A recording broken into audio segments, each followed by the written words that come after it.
Hi, welcome to Transition, a webinar on career change. Our objective here for the next, say, 35 minutes or so is to strategize that question. Is it time for a career change? What do you need to determine to make an educated, grounded move and not a hasty one? Our goal by the end of the session is for you to be able to successfully navigate the thought process behind a viable professional change, whether it involves staying with an existing position or industry or striking out into an entirely new line of work. My name is Brendan Schneider, and here's what we'll be covering. First off, we'll be exploring the question, is it time to make a professional change? Then we'll discuss taking stock of skills and direction, preparing for professional change, testing the waters with BLS, or the Bureau of Labor Statistics, specifically their Occupational Outlook Handbook. Then testing the waters with a My Skills, My Future walkthrough, specifically when you know what position you are headed toward. Then we'll talk about the concept of reweighting. We'll get into how to update your resume for that career change and how to create your cover letter around the change, and a final thought on working with change. Now take a good look at the picture on the upper right. That's what our career path looks like sometimes, doesn't it? Richard Bowles, who we'll talk about more in a little bit, once said that the average person may expect to have 3 different careers before they retire. I read on livecareer.com that the average worker switches jobs 10 to 15 times in their lifetime. 10 to 15 times. So with so many ups and downs, twists and turns, this idea of professional change merits thought. It merits reflection. And that brings us to our first topic, this question of, is it time to make a career change? So let's explore the thought process that goes into this. And we start high level with a few soul searching questions. First, ask yourself why. Why? I mean, why a change? Were you laid off or fired, so some kind of change is necessary? Has your position become stale? Is it a toxic work environment? So for health reasons, leaving is necessary. Always ask yourself why to get to the heart of the matter. Next, think of the kind of transition that's going to serve you best. Again, high level, soul searching questions before you embark on this. I mean, maybe it's just a question of continuing with the present position and asking for more challenging assignments. Maybe the same position type, but at a different organization. Maybe a different position type at the same organization. Or maybe a different industry, different job type, everything different altogether. If we're talking about a completely new career, ask yourself how. How is this new career more aligned with your values, your career trajectory? Again, answering these questions may actually lead to something other than a complete industry change. That's why this requires a lot of thought. If you determine that the ultimate goal is an industry change, it might make sense to transition into a bridge job first. Now, by definition, a bridge job could just be a temporary position to make ends meet. But in this context, it can also be a job that provides the experience necessary to qualify for, then excel at the position that you want. Now, if you don't know what you wish to transition into, I recommend taking a few career assessments just to figure it out. A few of my favorites are Torque through JobQuest, mynextmove.org, and the customizable advanced searches on ownItonline.org. I'll be discussing another great resource called myskillsmyfuture.org in a little bit. Now, we're still high level here for our next topic, taking stock of your skills and direction. In the past few slides, we've considered a lot of different directions. So, which do you choose? And the answer is we don't know yet. We're just not there yet. We're still exploring that high level terrain behind the directions of travel here. And to help us in our quest, we've got Richard Bowles. And this guy wrote, in my opinion, the book on job search, What Color is Your Parachute? In this book, you've got his legendary flower petal exercise. It is absolutely brilliant. Definitely check out What Color is Your Parachute. It's affordable and worth every penny. Now, for copyright reasons, I couldn't reproduce the flower exercise in this PowerPoint. But the exercise is all about getting to the essence of where you are as a job seeker and where your optimal working environment is. First off, there's your life mission, your career goal. What position would you find most fulfilling? Where do you see yourself? You know, where do you see yourself most happy? Start big. Next, consider knowledge. I mean, what do you know? What would you like to apply to a new position? Then consider transferable skills, practiced knowledge, which can be applied to the new position. You don't just know it, you've done it. It's practiced, it's provable. Active listening, presentation, creation, knowledge that the new position directly calls for that you have. Then think about coworkers, think about people. I mean, what type of people do you wish to work with in your optimal working environment? What type of people would you like to work for or above? What types of people would you like to be working that you'd like to be working with at that target organization? Then consider working conditions. What is your ideal working environment? Is it outdoors or indoors? What proportion between the two? The proportion of autonomy and teamwork, the proportion of remote versus in office versus hybrid, the proportion of sitting at a desk versus walking around, this first shift, this third shift. Again, start big. Consider all of it. Consider the salary. I mean, your level of pay. Are you targeting something entry level or more experienced? Now, here, it's best to start with what you need, your household bottom line. And keep in mind, when you switch careers, you often end up earning less, at least in the beginning, than what you were earning in your last position because you haven't proven yourself yet in this new environment, this new industry. Next, consider geography. Simply, where do you want to work? The city, the state, or say in a lab, or as a scientist, or at a bank or in a bank teller position, maybe remote. Now, the ultimate goal for everyone, you and the employer, is mutual value. Mutual value equals longevity at the target organization.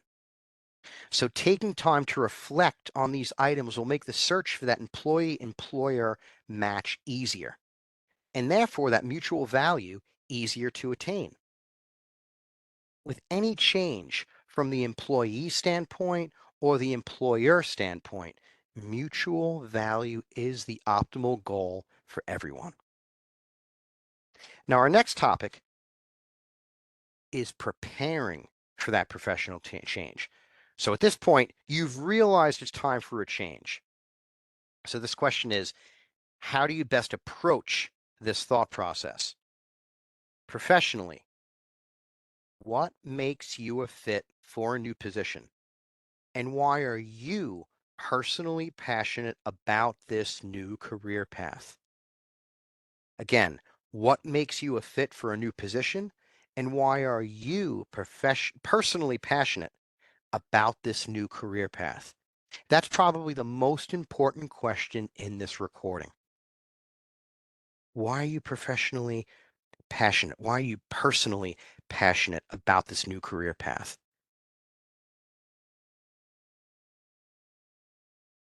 There's a great article over on Live Career, and here's the URL. This article presents 3 points that I thought were worth reiterating here. First, join groups specific to your new target industry. For this, you can search online using a classic Boolean search. Maybe you're interested in breaking into marketing. You can enter this Boolean string, marketing in quotes, plus networking group in quotes, plus Boston, comma, MA in quotes, plus 2024 in quotes. You can also use a great job research site called onetonline.org. On the first screen in the occupation key search field, you would enter in your target position. In other words, the position type that you're considering. It's going to produce a summary report of that position. And if you scroll all the way down in that report, you will see a section called Sources of Additional Information. This is a list of links to various groups out there related to your target position. Live Career also tells us to pinpoint your transferable skills. Now, you will need to recall these in your resume, in your cover letter, and during your interview talking points. And more on this in just a little bit. Finally, and this is great advice, Live Career advises that you be patient. A career change, a change in careers can take a while, months, maybe years. It's a process of little steps toward a big goal. And this is a theme that we're going to explore over and over in our recording today. Now, the remainder of this broadcast will cover the steps to make that career change. And we continue with testing the waters with BLS, or the Bureau of Labor Statistics, specifically their Occupational Outlook Handbook. So first, we're going to need a hypothetical. Let's say we're thinking of a customer service representative at a childcare center. And this guy, he's looking for a career change. And with so many parents using this childcare center who work in local hospitals and doctors' offices, he's begun to consider a switch to the medical industry. Now, inspiration for career change often comes from your immediate surroundings. Now, in this hypothetical, maybe this guy is thinking of becoming a licensed practical nurse or an LPN. Of course, he can't just jump into being a nurse, right? But maybe a transition into the position before an LPN. Maybe a medical assistant. Now, to find out more about the position, you could venture to the Occupational Outlook Handbook on BLS. So I'm going to do that right now. I'm going to stop sharing the PowerPoint. We're going to jump over to a web browser.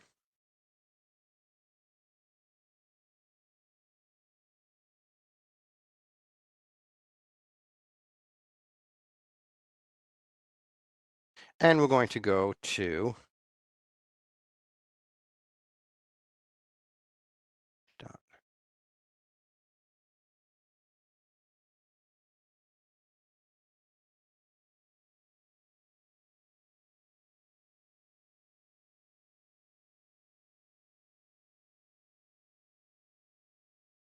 and here we are.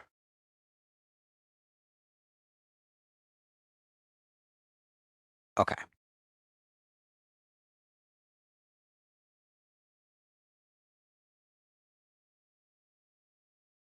So right here, this is where we're going to be doing our searching. Just some background about this site. The Bureau of Labor Statistics is part of the U.S. Department of Labor, and their data collection is conducted by the Census Bureau. According to the National Center for Biotechnology Information, BLS has adequate statistical reliability for most metro and non-metropolitan areas.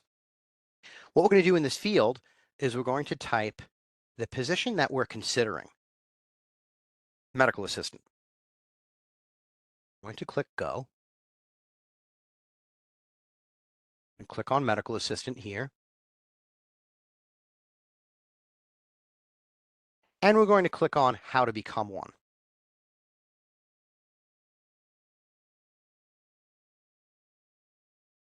Medical assistants typically need post-secondary information. Post-secondary education, such as a certificate. Some workers enter the occupation with a high school diploma and learn through on-the-job training.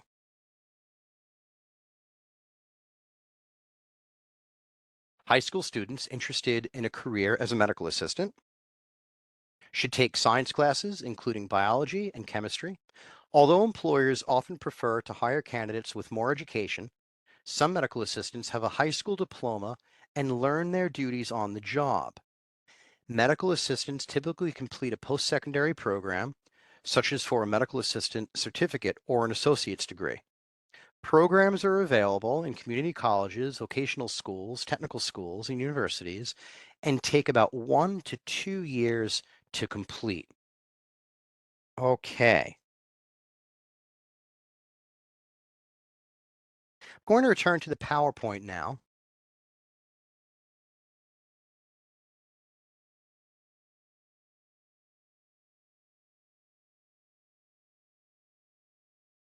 And we're back. So maybe our hypothetical job seeker seeks the training while in the customer service role. As Live Career stated earlier, remember, this is a process of little steps toward a big goal.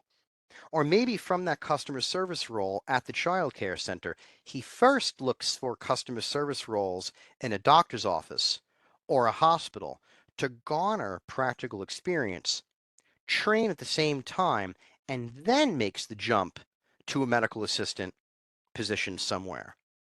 But at this stage, let's consider going with scenario number one, obtaining the certification, which is a CCMA certification, while in the customer service role at that child care center. Now, whether you are currently employed or not, regarding certifications, there's a chance that your local MassHire Career Center can assist you with funding for that certification. But there's a process for that, so contact your local career center directly regarding funding. And we're still testing the waters here. We could keep exploring the role on BLS, but to really make that jump into a different career, it's prudent to compare the role you have or were recently separated from against this new role that you're now considering. And that brings us to our next topic, testing the waters with a My Skills, My Future walkthrough. My Skills, My Future is another arm of the U.S. Department of Labor with data collection by Career One Stop. And you can find the site at myskillsmyfuture.org. It's ideal for career transition, especially if you're comparing two different professional roles. So let's do that right now. I'm going to stop sharing the PowerPoint once again, and we're going to go back to our web browser.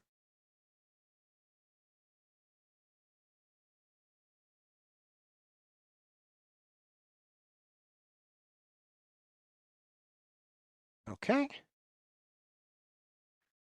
And now we're going to go to My Skills, My Future.org.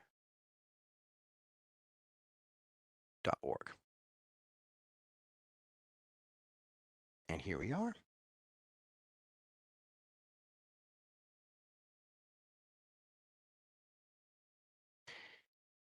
So first we're going to click on Select a Career.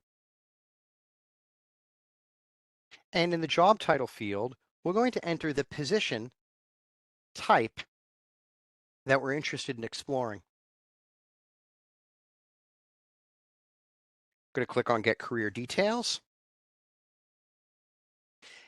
And we're going to enter in the location that we're at. My nearest major metropolitan city is Boston. I'm going to put in Boston, MA. We're going to stick with 25 miles. I'm going to click Go. And what we have is a description of the position, some details about the position, some typical training involved. We also notice this little sun here that indicates that there's a bright outlook for this position type over the next projected 10 years. And what are we also starting to see? We're also starting to see keywords associated with this position, right? Keywords that we can put into our resume, keywords that we can put into our cover letter, talking points that we can include in our interview. But what we're also going to do is compare our position with our previous position, right? If we keep with our hypothetical, a person coming from customer service. So in this field right here, we're going to put in the position that we used to have, or in this hypothetical that we currently have. So I'm going to write customer service representative. I'm going to click Go and choose customer service representative. And now what we can do is we can compare those two positions. Now the salary, it's negligible, right? It's about the same. It's a little higher for customer service representatives, but a few months down the line, it might be different. Pretty comparable. And maybe you can negotiate for more during that job interview. And remember, after transitioning away from customer service and gaining the medical assistant experience, maybe the big goal is to become an LPN or licensed practical nurse. That would be a viable career path. Continuing our exploration downwards, we see similar skills and knowledge sets. We see some knowledge gaps here. Medicine and dentistry, sure, very low in customer service and high with medical assistants. Education and training, low to medium rather. Personally, I would disagree with there being very low experience with customer service. I think a lot of psychology goes into being a successful customer service representative. But what we're looking at here again is a very high level comparison. Training, licensure, certifications. Okay. So now what we can do is jump back to the first screen after we've done our comparisons. We've noted the keywords in the description, but what we can also look at now are job listings.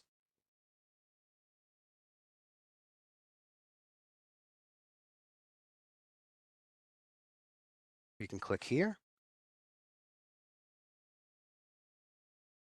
We can sort by date posted. I'm actually recording this on December 20th, and you see that there were positions that were posted just today. This is the time of the year it's assumed that there are no positions out there. And there are positions around the holidays. It's just the hiring process slows down a little bit because the decision makers are on vacation. But as you can see, there are positions that are out there. Now remember, maybe in this scenario, you ultimately want to become an LPN, a licensed practical nurse. As part of your research, you could stay on this website, My Skills, My Future, and compare the medical assistant position with a licensed practical nurse position. And we would find that the money is higher since it's a step up from this career path. So I'm going to stop sharing this. I'm going to jump back to the PowerPoint now.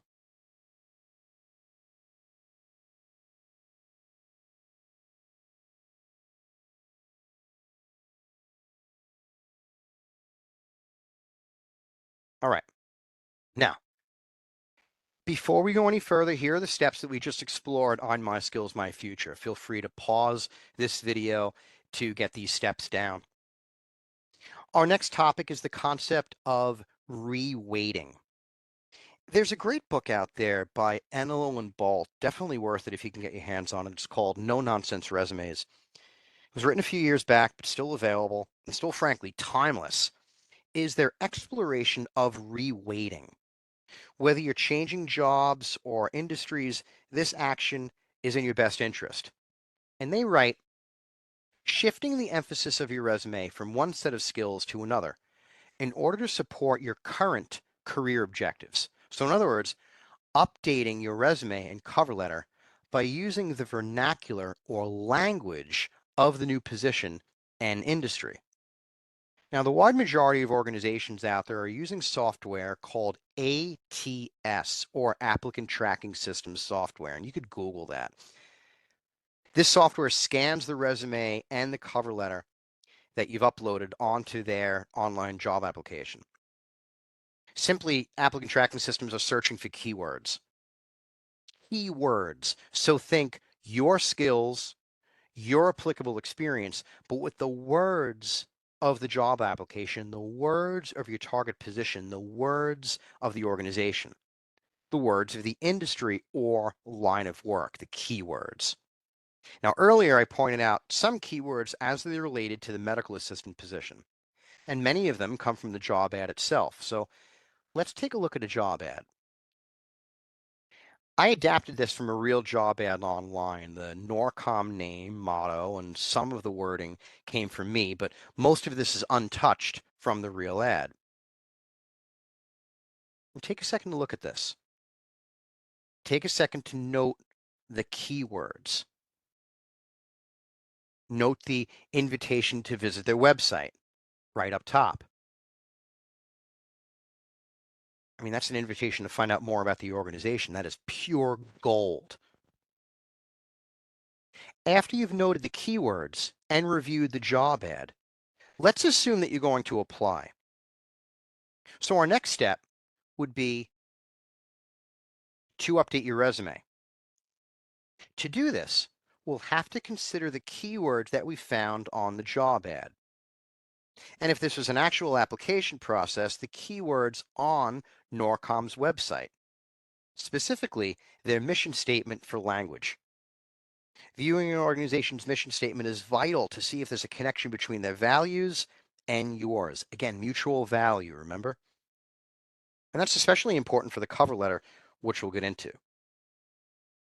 And through it all, we have to keep in mind this concept of reweighting. The majority of the keywords are located in the top third of a job ad. But these are the words that stick out. In your research, you're going to be seeing these words over and over again. That's why that research component is so important. So let's take a look at a resume. I broke it up into 3 slides here.